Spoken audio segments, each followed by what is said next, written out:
Hola prejos, hoy veremos la etapa 2 del camino, la cual trata sobre el pecado. Para empezar, ¿qué es el pecado? Según Internet, el pecado es aquel pensamiento, palabra o acción que se considera va en contra de la voluntad de Dios. Bueno, para hablar del pecado tenemos que ir a sus orígenes, más específicamente a los inicios del ser humano. El ser humano fue creado para tener una relación significativa con Dios. Para que esta relación sea así, dicha relación debe ser libre y opcional. Debe ser deseada por ambas partes. ¿Se imaginan ustedes una relación en donde una persona obliga a otra a que ésta le ofrezca amor? Esa persona nunca le va a dar su amor genuinamente porque el amor es algo que se da, que se ofrece voluntariamente. No es algo que se puede conseguir dando dinero o obligando a la otra persona. Es algo completamente voluntario. Y eso hace que una relación sea genuina, que las dos partes tengan la posibilidad de decir sí o no. Para continuar vamos a leer Génesis 2 del 15 al 17, el cual dice así. El Señor Dios puso al hombre en el jardín del Edén para que se ocupara de él y lo custodiara. Pero el Señor Dios le advirtió, puedes comer libremente del fruto de cualquier árbol del huerto, excepto del árbol del conocimiento del bien y del mal. Si comes de su fruto, sin duda morirás. Como podemos ver en el pasaje anterior, una de las razones por las cuales Dios creó al ser humano es para que se tuviera dominio sobre la creación de Dios. En muchos pasajes vemos que menciona que Dios le dio autoridad al hombre por sobre todas las demás cosas, por sobre los animales, el medio ambiente, todo eso. Pero aquí muchas personas suelen confundirse porque piensan, entonces nosotros tenemos autoridad sobre todo lo demás. No, el que tiene la autoridad es Dios. Nosotros solo somos un mayordomo. Ya nosotros solo estamos mandados a administrar de buena forma lo que Él nos dio. Y por supuesto de cuidarlo. Además de eso, creó al ser humano para que se fuera libre.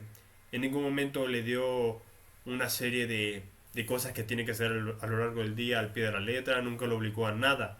Simplemente le dio una orden la cual él tenía la posibilidad de obedecerla o desobedecerla. Por lo tanto, el hombre tenía, o más bien tiene, la posibilidad de obedecer o no el mandato de Dios. Algo muy importante que resaltar, llegado a este punto, es que la libertad va muy de la mano con la responsabilidad. Nosotros tenemos libertad de tomar cualquier decisión, pero las decisiones que tomamos siempre traen consigo consecuencias, consecuencias de las cuales nosotros nos tenemos que hacer responsables. Para continuar vamos a leer Génesis 3 del 1 al 7, el cual dice así. La serpiente era el más astuto de todos los animales salvajes que el Señor Dios había hecho. Cierto día le preguntó a la mujer, ¿de veras Dios les dijo que no deben comer del fruto de ninguno de los árboles del huerto? Claro que podemos comer del fruto de los árboles del huerto, contestó la mujer. Es solo del fruto del árbol que está en medio del huerto del que no se nos permite comer. Dios dijo, no deben comerlo, ni siquiera tocarlo. Si lo hacen, morirán. No morirán, respondió la serpiente a la mujer. Dios sabe que en cuanto coman del fruto se les abrirán los ojos y serán como Dios, con el conocimiento del bien y del mal. La mujer quedó convencida, vio el árbol, vio que el árbol era hermoso y su fruto parecía delicioso, y quiso la sabiduría que le daría. Así que tomó del fruto y lo comió. Después le dio un poco a su esposo, que estaba con ella. Él también lo comió. En este momento se les abrieron los ojos y de pronto sintieron vergüenza por su desnudez. Entonces cosieron hojas de higuera para cubrirse. En este pasaje podemos ver cómo la serpiente se acerca a Eva cuestionando el mandato de Dios acerca de no comer del fruto del árbol prohibido. Y a la vez mintiendo acerca de las consecuencias del acto de desobediencia, diciendo no solo que no van a morir, sino que serán como Dios, conocedores del bien y del mal. Llegados a este punto podemos identificar la más grande tentación del ser humano, la cual es ser igual a Dios. Esto implica separarse por completo de Dios y convertirse a sí mismo en el centro del universo. El ser igual a Dios también implica la determinación del bien y del mal, pero ¿cómo podrá el ser humano determinar entre el bien y el mal? Pues simple. El bien es aquello que me conviene y el mal aquello que no me conviene. El pasaje anterior introduce el concepto de pecado, el cual se presenta como un acto de desobediencia ante la voluntad de Dios. El ser humano decide declararse independiente con respecto a Dios y de esta manera se refleja la tentación de ser igual a Él. El pecado no es algo que hacemos o dejamos de hacer, tampoco es una conducta, sino que es más bien una actitud. Con respecto a lo anterior, lo que usualmente nosotros conocemos como pecado son más bien los síntomas de un problema que se encuentra en lo más profundo de nuestro ser, el cual es la desobediencia a Dios. El pecado, como bien mencionamos, es un problema profundo, más bien un problema del corazón, tal y como indica Jesús en Mateo 15 del 18 al 20. Pero ¿por qué el corazón?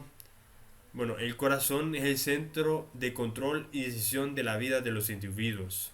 Es por eso que cuando la Biblia habla acerca de un cambio en la vida del ser humano, siempre hace referencia a un nuevo corazón. Llegados a este punto es importante conocer el concepto de pecado, porque si nos fijamos únicamente en los síntomas, eh, podemos cometer el error de cambiar estos dejando intacto el corazón, el cual puede seguir en rebelión y desobediencia a Dios. Para separarnos del pecado tenemos que dejar atrás aquel sentimiento de querer ser como Dios, querer determinar entre el bien y el mal. Por lo tanto, nosotros tenemos que dejar de considerar bueno aquello que solamente nos beneficia o nos gusta o nos gratifica y seguir el modelo de Jesús. Para entender mejor esto vamos a leer Filipenses 2 del 6 al 8, el cual dice de la siguiente manera. Aunque era Dios, no consideró que ser igual a Dios fuera algo a lo cual aferrarse. En cambio, renunció a sus privilegios divinos, adoptó la humilde posición de un esclavo y nació como un ser humano. Cuando apareció en forma de hombre, se humilló a sí mismo en obediencia a Dios y murió en una cruz como morían los criminales. Cuando nos orientamos a Jesús, vemos que el camino es de sumisión a Dios y no de seguir nuestros propios deseos. Porque si vemos la vida de Jesús, vemos que Él siempre buscó a Dios por encima de sus deseos personales. Pero solo nuestros esfuerzos no son suficientes. Porque ¿cómo podremos lograr algo que Adán y Eva no consiguieron aún estando en un ambiente de comunión perfecta con Dios? Para encontrar la respuesta a esta pregunta, leeremos el himno a Cristo, el cual se encuentra en Colosenses 1 del 15 al 20, el cual dice de la siguiente manera. Él ya existía antes de que las cosas fueran creadas, y es supremo sobre toda la creación, porque por medio de Él, Dios creó todo lo que existe en los lugares celestiales y en la tierra. Hizo las cosas que podemos ver y las que no podemos ver, tales como troncos, reinos, gobernantes y autoridades del mundo invisible. Todo fue creado por medio de Él y para Él. Ella existía antes de todas las cosas y mantiene unida toda la creación. Cristo también es la cabeza de la iglesia, la cual es su cuerpo. Él es el principio, supremo sobre todos los que se levantan de los muertos. Así que Él es el primero en todo, pues a Dios en toda su plenitud le agradó vivir en Cristo, y por medio de Él Dios reconcilió consigo todas las cosas, hizo la paz con todo lo que existe en el cielo y en la tierra, por medio de la sangre de Cristo en la cruz. El pasaje anterior muestra a Jesús como modelo de toda la creación, pero a su vez también demuestra que Jesús es el único camino por el cual nosotros dejamos de ser independientes de Dios y volvemos a ser dependientes de Él. Si lo que nosotros queremos es despegarnos por completo del pecado, debemos regresar a aquel tiempo en donde éste no existía, el Edén. La esencia del Edén no radica en el lugar bonito, en la cantidad de flora, fauna y todas esas cosas, sino que radica en la relación que tenía el ser humano con su creador, consigo mismo, con los demás y con la creación. El punto clave para que exista tal sintonía es reconocer a Dios como alguien que está por encima de nosotros y no usurpar su autoridad. Cuando estamos conscientes de que no somos Dios, sino más bien un ser totalmente dependiente de Él, estamos en condiciones de reconocer la imagen de Dios y de vernos nosotros mismos como mayordomos desde su creación. En conclusión, la raíz del pecado radica en el hecho de que en un principio nosotros empezamos a decidir entre el bien y el mal, simplemente decidiendo lo que era bueno o malo para nosotros. Pero lo que tenemos que hacer en realidad es dejar esa tarea a Dios, depender totalmente de Él y que Él decida por nosotros. Muchas gracias.